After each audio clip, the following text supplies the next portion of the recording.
आज Doubtnut app download करें। Doubtnut पर अपने सभी गणित, रसायन विज्ञान, भौतिक विज्ञान और जीव विज्ञान के डाउट्स का करो सफाया। बस प्रश्न की फोटो खींचो, एक ही प्रश्न को क्रॉप करो और तुरंत वीडियो सोल्यूशन पाओ।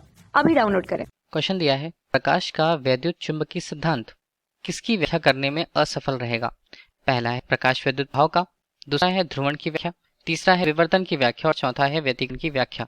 तो प्रकाश के लिए उसका वैद्युत चुंबकीय सिद्धांत जो है, तो इसे हम जानते हैं कि प्रकाश एक वैद्युत चुंबकीय तरंग है। वैद्युत चुंबकीय तरंगों के अंतर्गत प्रकाश के लिए उसके प्रभाव को हम दो घटकों में से देख पाते हैं। जैसे कि अगर हम प्रकाश हमें दृश्य रूप में दिखाई देता है तो वो उसके वैद्युत घटक के कारण संभव होता है। इस तरह से और अन्य घटनाएं उसके चुंबकीय घटक से प्रदर्शित की जाती हैं। ठीक है, चुंबकीय घटक से। अब देखिए, प्रकाश अगर वैद्युत चुंबकीय तरंग के रूप में है तो इसकी प्रकृति किस प्रकार की होती है। इसकी प्रकृति होती है अनुप्रस्थ प्रकार की।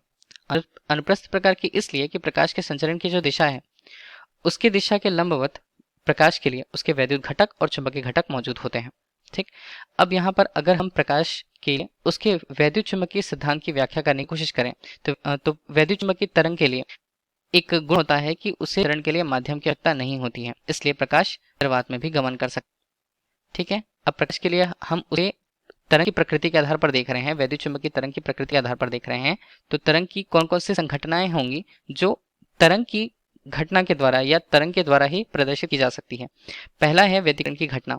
व्यतिकरण की घटना में दो तरंगें होती हैं, इनका जो लगभग समान आवृत्ति पर होती हैं उनका अध्यारोपण होता है और उसके बाद तीव्रता में परिवर्तन होता है। दूसरा है ध्रुवण। ध्रुवण की घटना है वो तरंगों में ही होती है। तरंगों में कुछ इस प्रकार से कि अनुप्रस्थ तरंगों में ही जो उसके वैद्युत घटक होते हैं, चुंबकीय घटक होते हैं, तो उनका एक दिशा में ध्रुवण होना। ध्रुवण होना मतलब उनका एक दिशा में ही होना, एक समतल में मौजूद हो जाना, किसी माध्यम से पार होने के पश्चात, ऐसी घटना को ध्रुवण हम कहते हैं, जिसमें उसके केवल एक तल पर जो घटक मौजूद होते हैं वो केवल प्रदर्शित हों, चारों दिशाओं पे न होकर के। तीसरी घटना होती है विवर्तन की घटना।